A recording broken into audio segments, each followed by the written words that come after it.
Welcome into the DNVR Avalanche podcast presented by DraftKings Sportsbook. Use code DNVR when you sign up for a new account. I'm your host, Rudo, joined by AJ Haefele, as always. As last afternoon, the Avs did the move that we've been saying they should do since Wednesday. They go out and get Ryan Murray to round out their defense on a one-year, $2 million deal. I guess, first of all, AJ, pat yourself on the back for getting that one correct.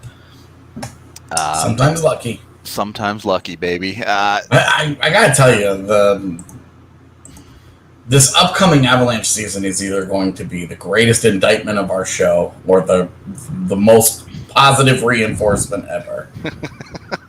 Because they're very clearly listening to the show and going, oh, we should do that. Things could go well or things could be a disaster. We may find out by the end of 2022. Look, if they win a Stanley Cup next year, all the people that roll into our mentions and leave comments like, I rarely consume content from these jokers. Well, you can't talk shit anymore. Well, we'll have to wait and see how that one goes, but obviously the big topic of the day for the Avs is Ryan Murray. We're going to get into it all. Can we just, would that be the funniest thing that a sports team has ever done? Like took somebody from their front office and was like, okay, we need you to branch out into the world and become a content creator. Like, all right, now you have a podcast. Okay, we need you to talk about all these things. Like, it would be so okay, we're like an extension of the PR arm, except nobody knows that it's happening. And the Avs are just they're just paying me under the table every month. How funny would that be? P.S. That is very much not happening. That would be some deep cover level stuff with our reaction to the McDermott trade a week ago. Yeah, and the reaction to the Devontae deal, which has become my legacy. Yeah, it'd be so funny. I hope you're getting that bread, AJ. I hope they're paying you well. All right. Yeah, I tell you, I need a raise. Free AJ, because Twitch chat has to yell about it every single day. Yo, I'm about it. It's been officially, it has been 1 month today. No Twitter. And they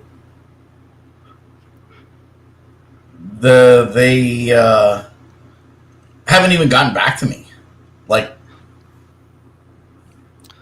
Twitter support's just later. Oh, that's too bad for you. Definitely don't catch him on the DNVR Avalanche account. He would never circumvent a ban by being on that account.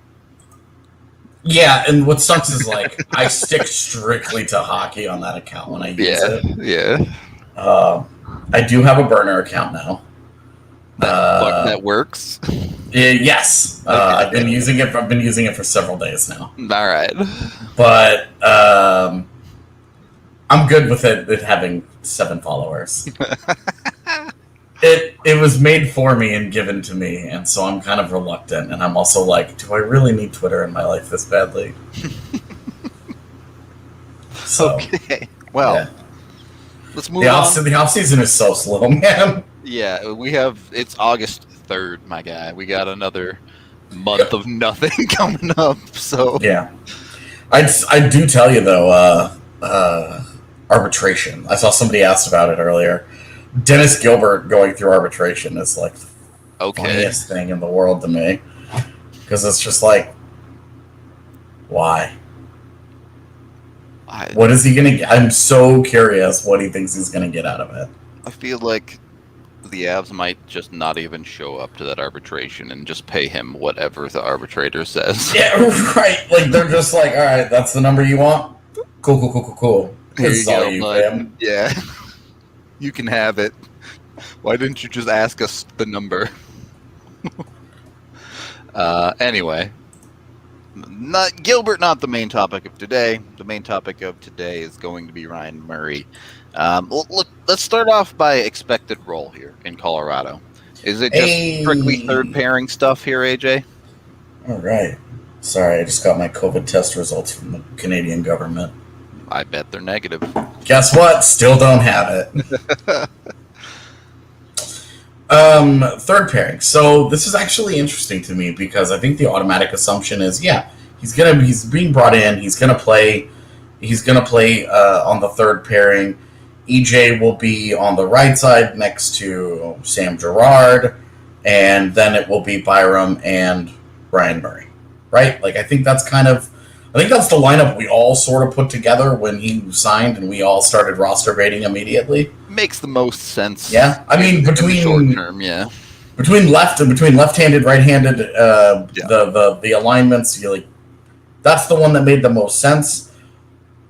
What I would not be surprised is come first day of training camp, if Ryan Murray's on the left side, Sam Girard is on the right side, and Bowen Byram and Eric Johnson are next to each other. Sure. That way they kind of staple the adult next to...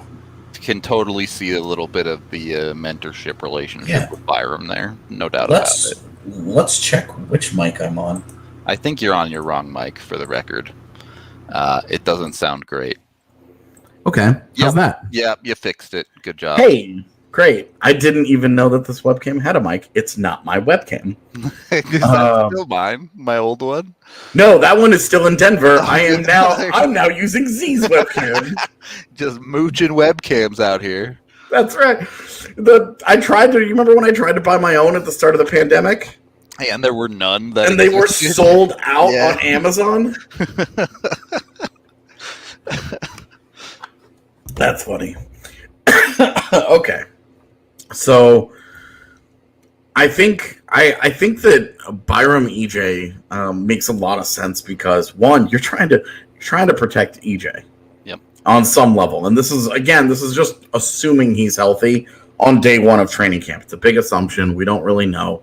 If he's not, then I'm putting McDermott in that spot. I mean, Joe said he'd be ready to go, right? So sure, but Joe also said that he was really excited to see what Connor Timmins could do. Yeah, fair enough. And it was like 2 hours later that he traded that dude. Talk is not seeing the dude healthy in person. I get it. Yeah. So I think it's the one concern that I would have about a Murray-Girard pairing is that a little, I don't want to call it soft because it's got way more of a negative connotation that I'm projecting. But it's just not a physical pairing whatsoever. Sure. The way they play defense is much more finesse than... Yeah, it's like Ryan Murray's got good size, and it's not that he won't play. It's not that he can't hit somebody. It's just not like that. But there's no factor of danger there, right? No one's going to come out of the corner with Ryan Murray and say, boy, I don't want to do that again. Yeah, right. Like, that's not who they're going to be. If you look at his career, he probably has more hits in a season than you would expect. He had 40 last year. Sure. But I think he's I don't like calling him a finesse player because there's a big ocean of in between. Like Sam Girard is a finesse player. And Murray would be more physical than Sam Girard, but not considered a physical defenseman. He's really good with the stick. He's really good. He's a really intelligent defender. It's not that he plays defense poorly. It's that he plays defense effectively with positioning, stick work. Well, and there's not a lot ability. There's not a lot of wasted energy. Sure. Very efficient. Yeah. People who aren't familiar with Ryan Murray would call him soft because they don't know what the hell they're talking about. Because they see that he's a great skater and that he moves pucks well. And they immediately, we had a guy in our mentions yesterday who was like, oh, just find a Tyson Berry clone and the Avs will love him. And it's like he and Tyson Berry have one thing in common, and that's that they both played in the WHL. It's kind of the same way people who haven't watched Makar think he's soft. Yeah, or it's like people who watch Makar and think he's small. Like, he might be 5'11", but those shoulders are wide as fuck. They go on for days. And like, look at the way that he trucks over people when he can. Like, the idea that Cale Makar is soft is just incredibly funny. Anyway, not the point. Thank you for the super chat, by the way, Jacob. He asks, the real question is what number you think he'll get. I believe he wore 27 in Columbus. Yeah. And then I think he wore 22 in New Jersey. Yeah, and they just replaced 27. Yeah, literally 20. From one Ryan to another, 27. Yeah. Right. So I would assume that he gets 27. He's worn 27 his whole career. There's no reason for him not to wear 27 in Colorado. Yep. So all the Graves fans, those jerseys, you can repurpose them, right? All right, but how well does he wear the vampire get up? I don't know. He's a hot boy, so I don't know he's going to be able to pull off like the dark demonic thing like what Graves did. It doesn't quite have those emo vibes going for him. Yeah. All right. A lot of questions in chat about asking about if Ryan Murray is kind of like Devon Toews stylistically. I would say defensively, sure. But Toews is a lot more. He's a lot more aggressive in the offensive zone, where Murray will really jump into the play and he'll get into it, but it's just not. He's not looking to do it all the time. He very much picks his spots. Murray's career high in goals is 4. All right, this is a dude who's going to distribute the puck, not shoot too often. Well, and he's not like he doesn't. There's no power play time. He's going to be a PK guy. Yeah. He's basically going to take the Ryan Graves job, like the PK specialist, all that stuff. He's going to do that, but it's going to look very, very, very different. Yep. Because he is super different. It's not stylistically. Certainly, he's a better skater than Ryan Graves. He is going to fit in perfectly in Colorado because he's a very, very good skater. Yep. Arguably, I think his skating is arguably his greatest asset. Yeah, I wouldn't argue with that. Do you guys think the Murray signing gives the Avs the best 1-6 defense in the league? I'm curious what your answer to this question is before we dive a little bit deeper. Well, Tampa Bay hasn't really taken a step back on defense, so no. All right. And I think Tampa Bay is the gold standard because it really truly is the perfect mixture of skill and size. I mean, you look at all of their guys, everybody like all of the size police are like, oh, look at these guys. And you go 1 through 6. Carolina without Dougie Hamilton, no. In my opinion, I would still have them top 5 somewhere, but I am still I've got Tampa Bay better. Worse, for sure. Carolina did. But Tampa Bay, I mean, you look at like Victor Hedman, that's Chernak and Mikhail Sergachev, like they're huge and they've got game. Well, and Hedman's the big problem there too, right? Because like there's an alternate universe where EJ has a career like Victor Hedman's did if he could have stayed healthy, but those dudes at that size with that level of skill are very, very, very rare. Like, yeah. Like we're all looking at Cale Makar like this guy's insane, right? Yep. He's like 5'11". Like there's a knock against him. Yep. The knock against Victor Hedman is that he's like coming off of a down year. In which he didn't win the Norris. Well, in which he was like still like the funny thing is when you talk about like, oh, Seth Jones is overrated. Look at all these numbers and all this, and it's like Seth Jones might actually be bad. But Victor Hedman, it's like, well, he's coming off a down year where he took a big step back and the numbers are way down and this and that, but they all still show him as a quality player. Yeah. But there's like, I don't know. Anyway, we're sidetracked on this. We have so many Ryan Murray angles to get into. Yeah, we can. And we haven't mentioned the word injury once, and we're 16 minutes. And that's like a major thing that we need to talk about. So let me hit our break here first, as we are brought to you, beautiful people, by Breckenridge Brewery, the official beer of DNVR. You can get it down at the bar, of course, or you can go online and use the Breck Beer Locator to find Breck Brew Seltzer at a local liquor store near you. Get your hands on a 15-can sampler pack, or just try their beer if that is more your thing. Either way, you will absolutely love the beer. I can't recommend it enough, honestly. It's been one of my favorite partners since joining the company, and they've been around since before I was here even, I think. So, yeah, they're dope. As well, you need a little extra cash, to buy some Breck Brew. Go hit up the Ball Corporation, because they are currently hiring right now. AJ's talked about it a lot. I know he knows a couple of people that have worked there or work with them. So he's got the inside hookup. You can go to jobs.ball.com to apply, or text Golden to 77222. Either way, hit them up. They pay a living wage. They're super great. They have good benefits. They actually treat their employees decently. So check them out. See what's going on at their Golden plant. They also do a bunch of other cool stuff beyond just making cans. They do aerospace technology things as well. So they're pretty cool. Highly recommend. When you keep making that cash from Ball, spend a little bit on us too, maybe. Get yourself a DNVR membership. Get yourself the annual to get a free shirt, a bunch of other cool things. Our Broncos guys thing is still going on as well. If you use Camp 2021, you get the year membership, obviously, and then it includes a $60 gift card to the DNVR Locker.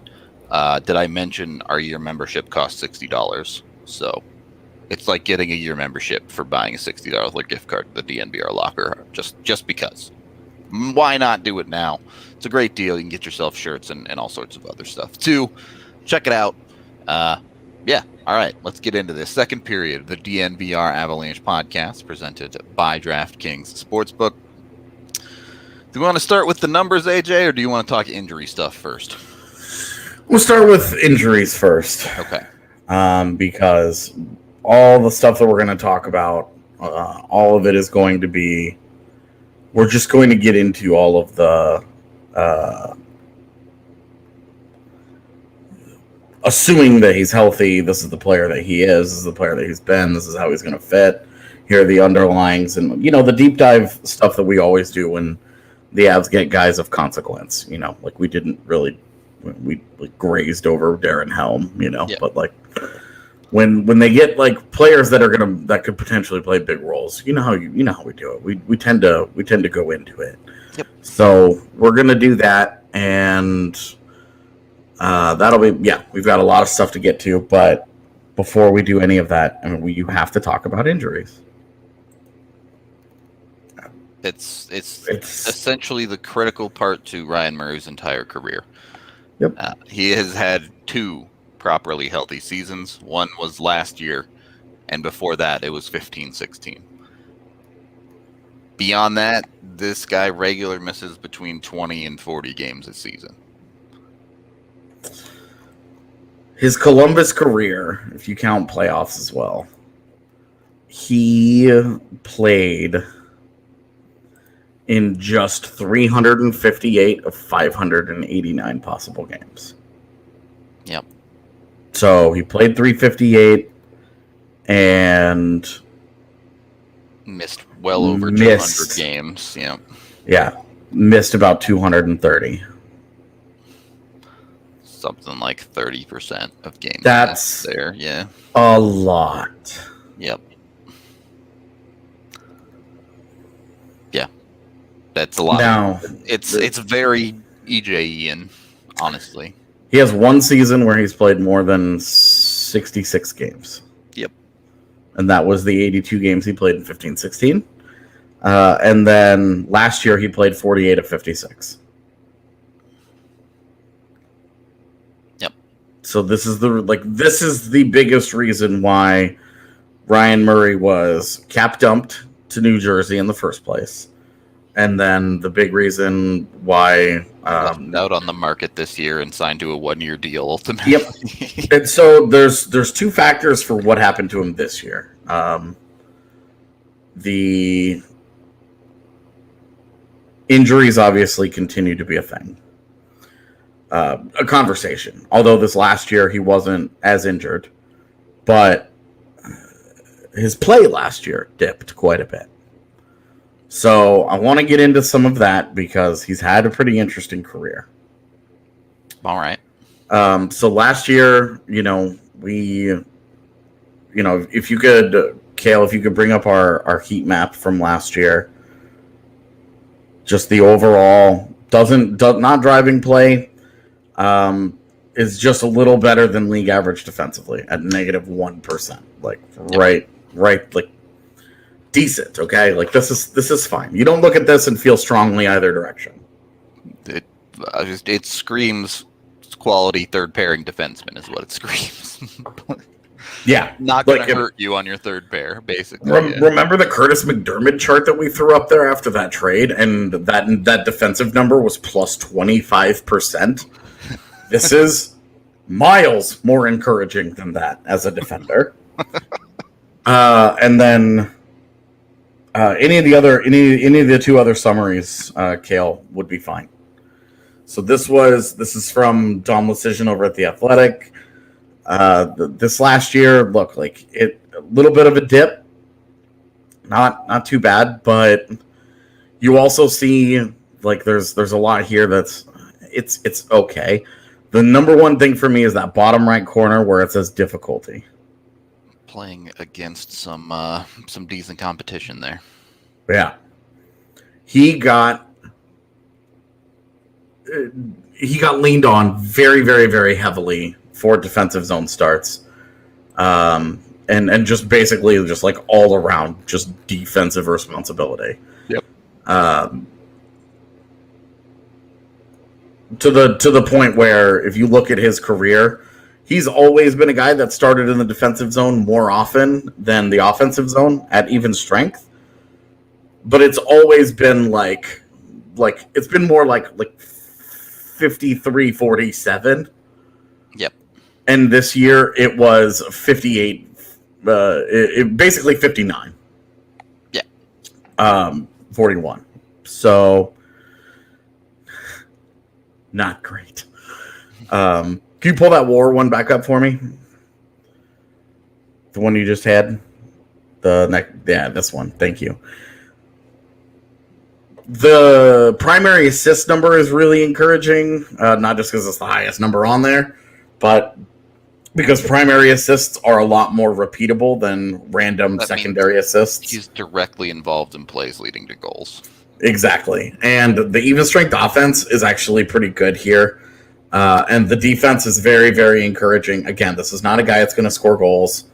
And his quality of competition and quality of teammate last year. This is a 3. These are over 3 years. Remember, so the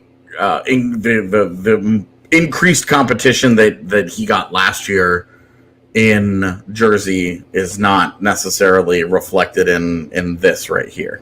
Sure. It's probably pulling that number up, which means he was not taking super tough competition as when he was in Columbus. He was sheltered a little bit more, which is probably why you saw the big dip in some of his underlines last year. He was going up against the very best. He's just not that guy. He's not a top pairing defenseman. And the Avs have no intention to use him as one. So the difference between the New Jersey defense last year and the Colorado defense this year is pretty significant. So they don't need that. They just don't need Ryan Murray to be a top pairing guy for them. Now, we opened the show. Where does he fit? I said, hey, he might fit more next to Sam Girard. But given the lack of goal scoring ability between the two of them, I do wonder about that. But sure, like I don't have a really strong personal preference between the options that we mentioned. Murray next to Girard, Murray next to Byram. Look, let's be real. They're going to get into camp, and whichever pairings click are going to click, and that's what we're going to go with. Right. Like there's no guarantee that Makar and Taves stay together. Right. You know, they were very, very good at the end of the year. So I'm expecting they start together, but we'll see. We'll see how they shake out. But it's just not super duper important. The thing with Murray, though, that I'm really wanting to highlight is he does a little bit of everything. Sure. He's not a guy where you look at him and you say, oh, he excels in this one area in particular. He's really great here. The area in which he was used most for New Jersey last year, and I do want to get into this because it's important, though. Can we pull up his New Jersey stuff? Yeah, okay. We'll start with the PK. PK, look, with Ryan Murray, it's not very good. Without Ryan Murray, it's still not very good. Yeah, it's the tiniest bit better with Ryan Murray, but yeah. So that alone, not super encouraging. But this is where I would also remind you that PK systems are way more dependent upon coaching, or special team systems are way more dependent on coaching than even strength systems. And at even strength with Ryan Murray, it's a little bit worse than without him in Jersey last year. Now, again, I think this is a direct result of the deployment that he had, because he was above his head a little bit, going up against the best the teams had to offer. Yeah, Murray isn't going to be asked to do anywhere near the amount of lifting he did in New Jersey. I think that much is pretty clear in Colorado. Yeah. So, again, to your point where you said, look, he does a little bit of everything for you. That's what you want out of a third, or call it bottom two pairing defenseman, depending on how they want to utilize them. In that, if he becomes someone Bednar can trust to just roll defensively without having to worry about situation too much, that takes a ton of pressure off of the higher guys like Makar, like Taves, because he doesn't have to overwork the top pairing nearly as much then. And the thing is that when I talked about the struggles with Patrick Nemeth, it's a good thing that I got those for you, Billy. When I talked about the struggles of Patrick Nemeth, my biggest problem was, it's not that he's a bad hockey player. It's that at this point he's become a misfit for what the Avs do well defensively. What they are trying to...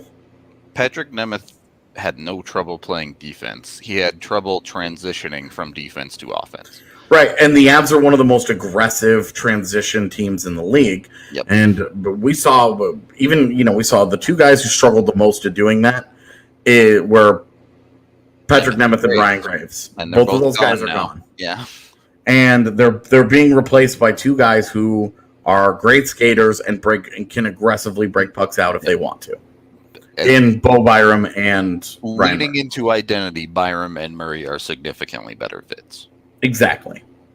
And so the thing with Murray is that he replaces the job that they lost with Ryan Graves pretty easily. Pretty one to one.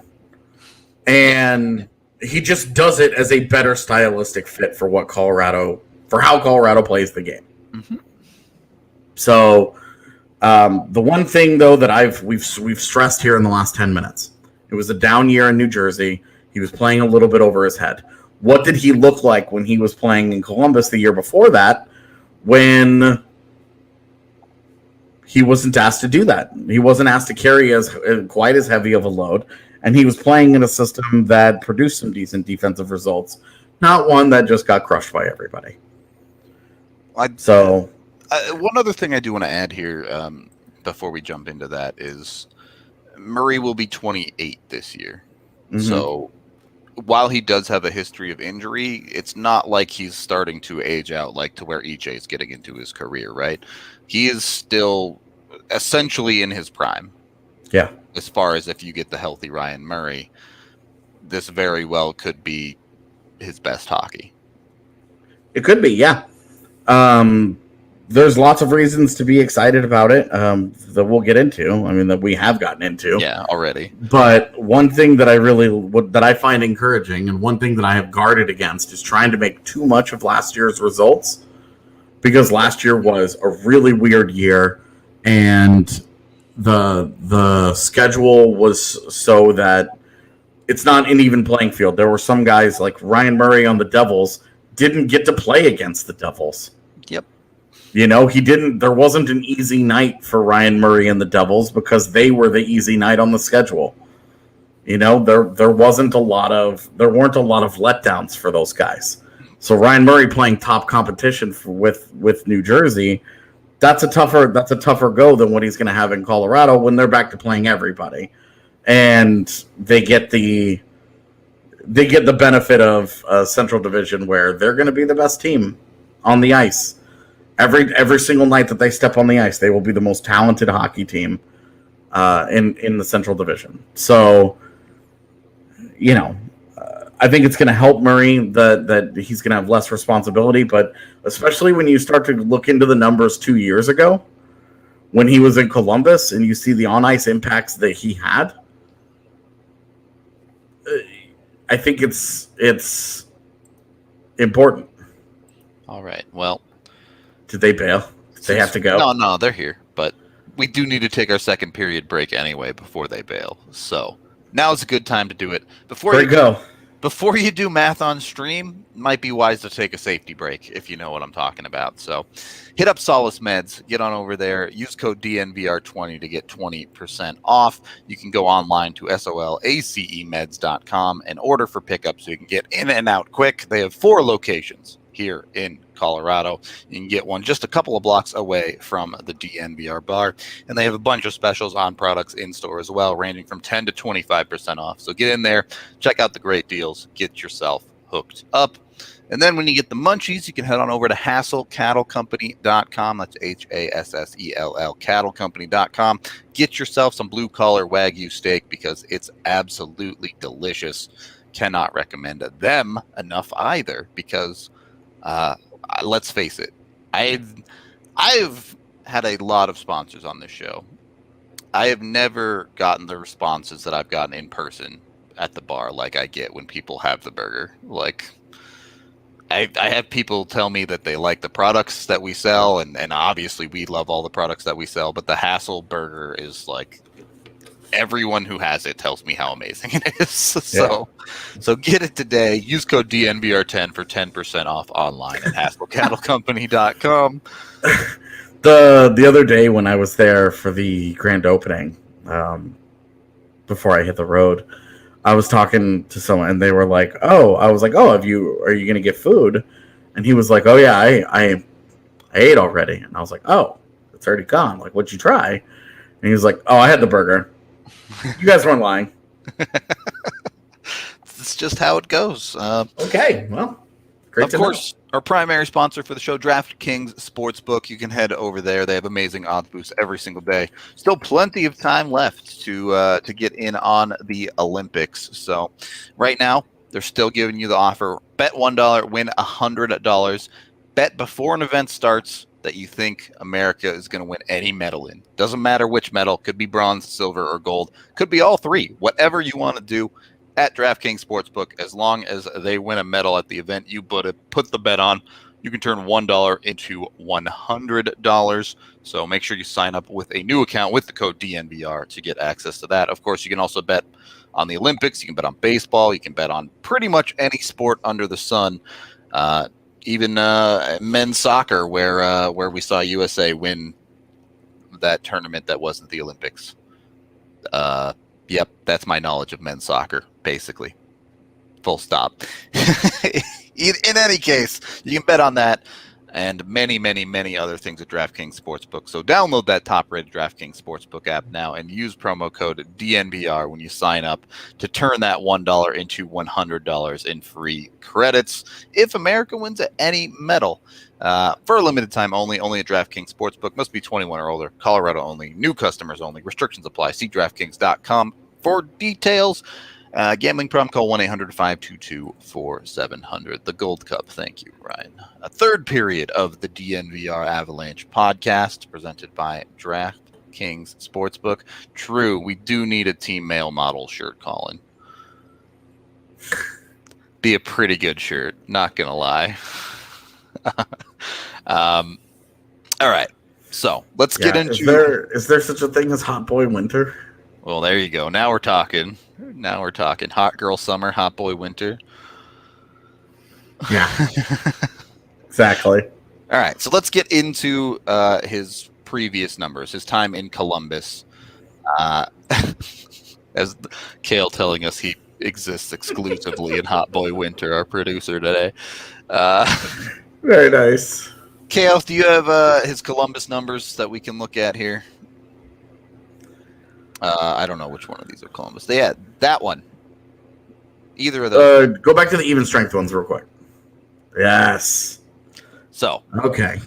So, without Murray, Columbus defense 2 years ago, good. With Murray, excellent. Really good. Yeah.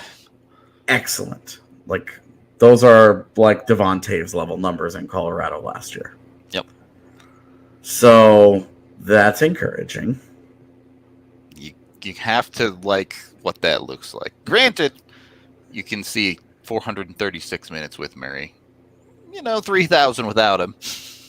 Yeah, well, injuries cropping up again, perhaps there. Yeah, only 27 games played that season. Yeah.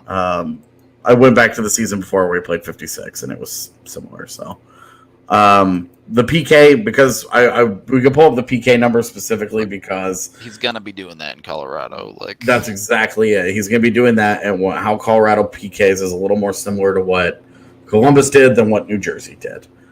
And without Murray, the PK was great, and with Murray, the PK was great. Now, again, there's a sample size there that you consider because 55 minutes isn't an overwhelming amount of time. He will probably play more than that in Colorado this year, barring health, of course. But this is just all reinforcement that Ryan Murray, pretty good defender. Yeah, I will also say doesn't take very many penalties. In last year, he had 8 penalty minutes in 48 games. So never his highest was 40 the year that he played 82 games, but one every other game at worst, basically. Yeah. Right, and he's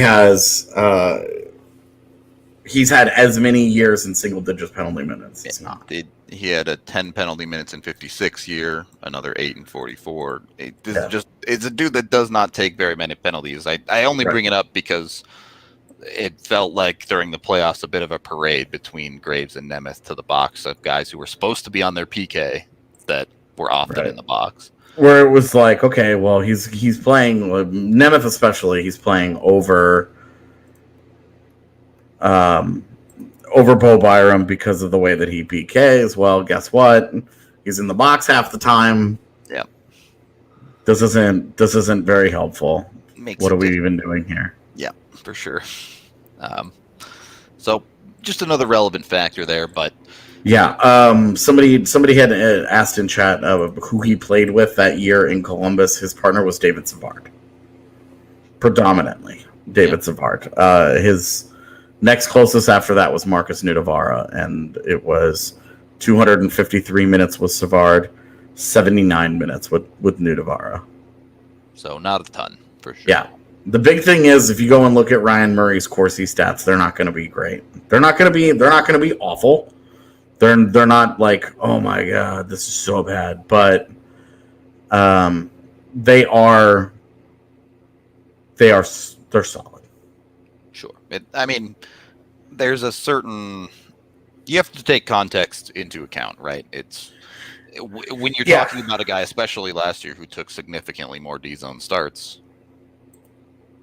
you're going to see it be harder for someone taking more D-zone starts to generate higher Corsi numbers. Yeah, and last year his primary partner was Damon Severson. Although he had there were more guys that he played with last year. He bounced around a lot more. He played mostly with Severson, but also had a lot of time with both Sami Vatanen and PK Subban. So New Jersey's defense is weird. Like Damon Severson's really good. I really like Severson too, but you get into the depth of that and you're like, oh right, PK's still there. Oh right, they have Sami Vatanen now. It's like it's been the last couple of years. It's been like a dumping ground of like, oh yeah, right, that guy. The one thing that you will notice, the Wowies for last year, and even some of his time in Columbus, he's just not a play driver. He's not pushing the puck forward very aggressively, which is another reason why I kind of want him with Girard, because he can be the skilled defensive defenseman next to Sammy G that he really needs. Because we saw G kind of roll around in Colorado's defense during the playoffs, and where he was the guy that moved around. Taves and Makar, top pairing, set it and forget it. Let them roll out every third shift and do their thing. G was a lot more situational. He bounced a lot more as like hey, lift these other guys up. And again, and I understand that this is a major assumption here, but gonna talk about it until something happens. The existence of Ryan Murray now might mean that Colorado has a true set top four for a while. I think ultimately where this conversation is leading is it comes down to Byram, right? Like, where is Byram going to set himself as the start of the season, and how is his game going to grow? Exactly. Like, Byram will determine some of that, and then injury luck will also play a role into this, because you have two very injury-prone players in Eric Johnson and Ryan Murray. And the thing that their injury proneness is a little different because a lot of EJs are knee-related. Murray's he's primarily had back problems, but not just back problems. Sure. He's also had knee and ankle and groin, and it's just everything with him. Which is that better or worse than one recurring one, right? It's worse because it's a little. It's a little scary because he's just not reliable to stay in the lineup. And if they get a healthy year out of him, great. Everybody got lucky. And then, maybe a year from now they give him a 4-year deal and we're all horrified. Yeah, that would be spooky. But for right now, this is from both team and Ryan Murray. This is a really smart bet. He gets to go and play in a more sheltered role that fits him stylistically, where he's going to be put into positions with good players that he can have a career year in a lot of different facets. If he stays healthy, this is a guy that could absolutely put up 30 points from your third pairing. Yep. You could get 30 points from your third pairing PK specialist role. And certainly capable of 20.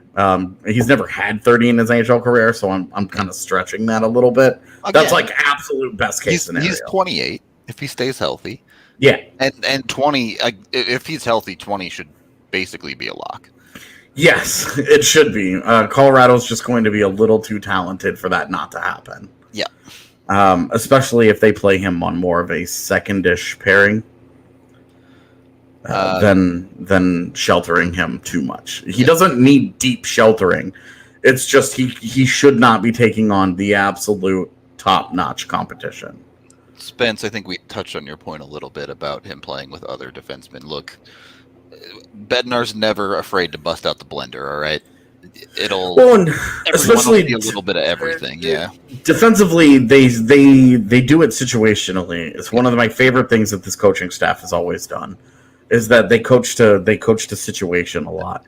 down And one late in the game, offensive zone face-off, you'll see turn and burn. Like exactly, like you will see different things for different game situations, and okay, does this guy maybe need an extra shift if he's not playing as well? Another guy might get a different, might get an extra shift here or there. And with Murray, I think that the biggest thing is 46 minutes, and I'm just getting around to saying this, but the biggest thing that Ryan Murray does to this defense, if healthy, is he elevates the floor of it. Yep. Way, way, way, way above where a guy like Curtis McDermott does. Yep. Funny enough, like he probably brings the floor to what Connor Timmins had brought it to. Because kind of Timmins, another high IQ guy that's going to drive play in his own way. I don't know that Timmins will ever be like on the fancy charts. I don't know that he'll ever be a positive offensive play driver, but I think he'll end up being a pretty good two-way player for the Coyotes. With Murray, I think that they replace where they would have been with Timmins. The potential for growth isn't quite the same, but this is a best-case scenario for Ryan Murray. Mm-hmm.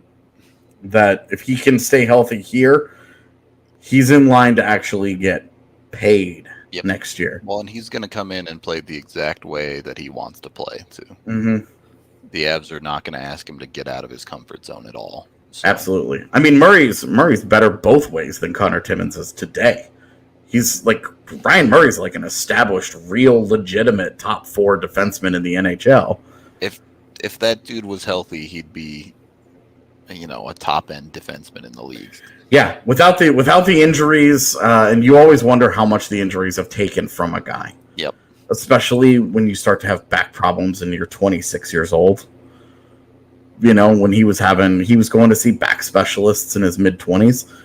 Dude, you just never know. Like, we're seeing it with the Nuggets, right? Michael Porter Jr. has, like, the one thing that you don't expect to get better as you go on in life is, back problems. No problem. They always just clear themselves up as you get older, right? That's how back problems work. But we've seen, like, with Michael Porter Jr., if you, and a little bit with Ryan Murray, because since he started seeing the back specialists, the back stuff has taken a bit of a step back. It was not intentional. I just talked myself into a bad pun. It's not even a pun. I just repeated the word. That was just poor syntax on my part. Yeah, the injury history and the future of a player is always a bit of a mystery. There's always going to be concern there. But given what you've talked about with it raising the floor of the Avs defense, it's a shot worth taking for Colorado, certainly. Well, and this is the reality of teams that are pressed up against the salary cap. Yep. Is that you have to take your chances somewhere. Now, you're either taking the chance with Curtis McDermott, who hasn't had injury issues, but has had an entire career full of being shitty in the NHL, versus a guy with injury issues who has a history of being really effective in the NHL and who fits you stylistically, and like you have history with him. Chris McFarland was obviously AGM in Columbus when the Blue Jackets drafted him 2nd overall. So there's a familiarity there. There's a relationship there. There are a lot of things that made the Ryan Murray connection obvious. And then that they got it done, that's great. But it's with Murray, like this is a worthwhile gamble. The same way that Darcy Kemper is a worthwhile gamble. But this is also why I talked about it being important that they lotto protect that first-round pick in the Arizona deal, which eventually did happen. That did go through. I got confirmation of. Because if you want to talk like Doomsday scenario, it's not hard to envision Darcy Kemper getting hurt Ryan Murray getting hurt, Eric Johnson getting hurt, and then pick a star player also gets hurt. Your depth is wiped out, and you're down to a backup goaltender that you have no idea what to expect, and you could be in serious issues. Yeah. So it's like the doomsday scenario exists 100%, but every team has to take this chance. And Colorado is not unique in having guys. Colorado's not unique in having to get lucky injury wise to have a chance to do what they want to do. Most teams in the league are in that boat. Yeah. Yeah, like that. Like, how seriously? Even if everybody else on their team is healthy, how seriously are you taking Tampa Bay's chances to three-peat if Vasilevsky misses the entire season with injury? Right. It's done. They're done, basically. Like, are you? How confident are you in Brian Elliott leading them to a Stanley Cup? None confident. I would say I am more confident in Brian Elliott leading them to a Stanley Cup than I am Pavel Francouz leading Colorado to a Stanley Cup. I mean, you're 0% and 0.01%. Yeah, exactly. Like you're trying to roll for 20 there. Yeah. Like that's what you need to roll for 20 in order to accomplish your goals. Yep. So it's a it's not a unique problem for Colorado, but it is amplified because the guys that they have track records of injury. And one thing that's true of injuries is that when you get one, you're more likely to get another. And when you have a whole career full of them, they're rolling the dice here. But for $2 million, at this point, they had to. And they basically had to choose, do we want to try and do Tomas Tatar? Or do we want Ryan Murray? Which one of these guys is going to be more helpful for us? And this is where I think, look, they have Alex Newhook. They didn't have another defender ready to rock. This gives them a little bit of extra Justin Barron insurance in case the kid is not ready to rock this year, which would not be fair to ask him to do that.